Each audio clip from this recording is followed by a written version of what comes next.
અહીં લોન લેનાર અને લોન આપનાર સીધા જ એકબીજા સાથે ઓનલાઈન પ્લેટફોર્મ દ્વારા કનેક્ટ થાય છે.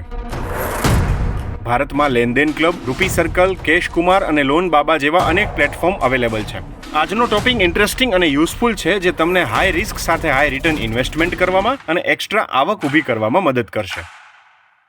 નમસ્કાર ગુજરાત. આજે વાત કરવી છે પિયર ટુ પિયર લેન્ડિંગ વિશે, જેને ટૂંકમાં P2P લેન્ડિંગ પણ કહેવાય છે. આ એક એવી સિસ્ટમ છે જેમાં ઓનલાઈન પ્લેટફોર્મનો યુઝ કરીને તમે કોઈ વ્યક્તિને અથવા બિઝનેસને ડાયરેક્ટ લોન આપી શકો. સાદી ભાષામાં આને person to person direct loan એમ યાદ રાખી શકાય. આ પ્રોસેસમાં બેંક કે બીજી કોઈ ફાઇનાન્શિયલ સંસ્થા સામેલ હોતા નથી. મતલબ કે લોન લેનાર અને લોન આપનાર સીધા જ એકબીજા સાથે ઓનલાઈન પ્લેટફોર્મ દ્વારા કનેક્ટ થાય છે. મિત્રો, જે વ્યક્તિ રૂપિયા વ્યાજે લે છે એટલે કે લોન લે છે તે બોરોવર છે, અને જે વ્યક્તિ રૂપિયા વ્યાજે આપે છે, લોન આપે છે, તે લેન્ડર છે. P2P લેન્ડિંગના ઘણા ફાયદા છે.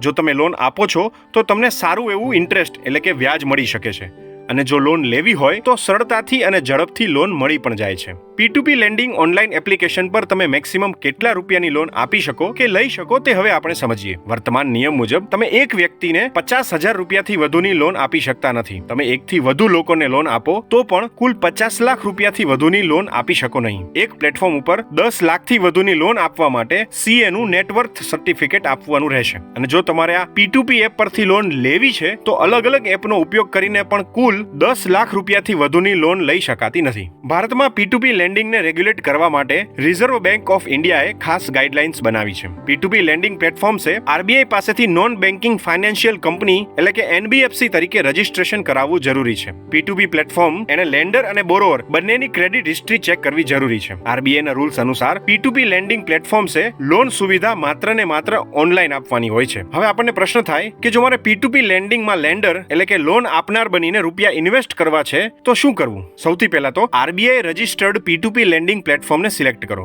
ભારતમાં LenDen club, Faircent, Lendbox, I2I funding, rupee circle, cash Kumar, loan Baba જેવા અનેક પ્લેટફોર્મ્સ અવેલેબલ છે. આમાંથી કોઈ એક પ્લેટફોર્મ પર રજીસ્ટ્રેશન કરાવો, તમારી KYC પ્રોસેસ કમ્પ્લીટ કરો, તમારી રિસ્ક લેવાની કેપેસિટી અને ઇન્વેસ્ટમેન્ટના ગોલ્સના આધારે બોરોવર્સને સિલેક્ટ કરો અને લેન્ડિંગ એટલે કે લોન આપવાનું સ્ટાર્ટ કરો. મિત્રો, ઇન્ડિયામાં P2P લેન્ડિંગ પ્લેટફોર્મ્સ જનરલી 10% થી લઈને 25% સુધીના ઇન્ટરેસ્ટ રેટ પ્રોવાઈડ કરે છે.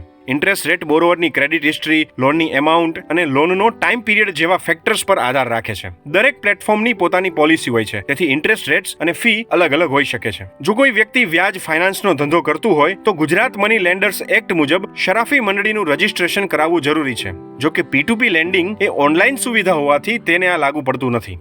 શરાફી મંડળીના ઇન્ટરેસ્ટ રેટ્સ P2P લેન્ડિંગની સરખામણીએ ઓછા હોય છે, કારણ કે તેઓ સ્ટેટ ગવર્મેન્ટ દ્વારા રેગ્યુલેટેડ હોય છે. P2P લેન્ડિંગમાં લોન રિકવરીની જવાબદારી લેન્ડરની હોય છે. એટલે મિત્રો, યાદ રાખજો કે આ એક હાઈ રિસ્ક હાઈ રિટર્ન વ્યવસાય છે. P2P લેન્ડિંગમાં ઇન્વેસ્ટમેન્ટ કરવું રિસ્કી હોઈ શકે છે, તેથી ઇન્વેસ્ટમેન્ટ કરતા પહેલા સાવચેતી રાખવી જરૂરી છે. જો કે આ P2P લેન્ડિંગ ફેસિલિટી આપતી ઘણી બધી એપ્લિકેશન્સ તમને તમારા પૈસા રિકવર કરવામાં અલગ અલગ પ્રકારની હેલ્પ કરે છે, તે આપણે આગળ જોઈશું. હવે પ્રશ્ન એ થાય કે શું હું બોરોવરને પસંદ કરી શકું, એટલે કે મારે લોન કોને આપવી એ હું પસંદ કરી શકું? તો મિત્રો, મોટા ભાગના P2P લેન્ડિંગ પ્લેટફોર્મ તમને લોન કોને આપવી તે પસંદ કરવાની સુવિધા આપે છે. જો કે મેન્યુઅલ સિલેક્શનમાં કેટલાક પ્લેટફોર્મ્સ છે જે બોરોવરની પ્રોફાઇલ અને ક્રેડિટ હિસ્ટ્રી જોવાની મંજૂરી આપે છે.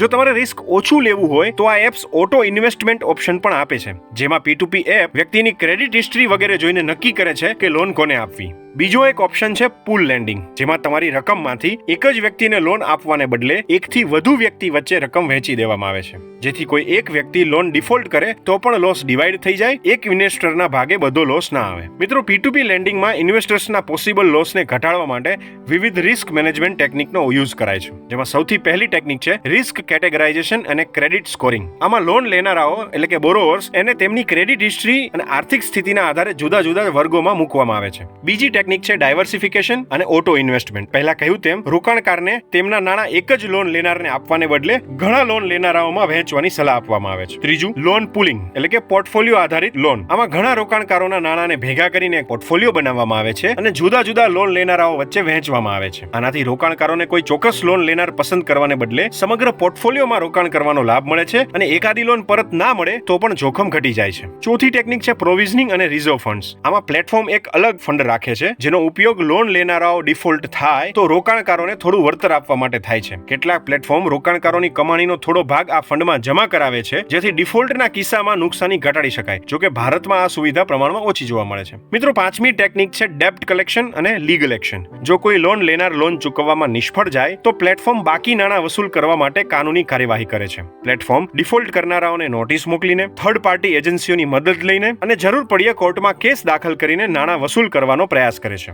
દોસ્તો, ભારતમાં P2P લેન્ડિંગ હજુ પ્રારંભિક તબક્કામાં છે અને ખૂબ જ ઝડપથી વિકાસ કરી રહ્યું છે. આશા છે કે આ P2P લેન્ડિંગ એટલે કે પર્સન ટુ પર્સન લોન આપવાની આ ઓનલાઈન સુવિધા અંગેનો વિડીયો તમને ખૂબ ગમ્યો હશે અને તમને નવું જાણવા મળ્યું હશે.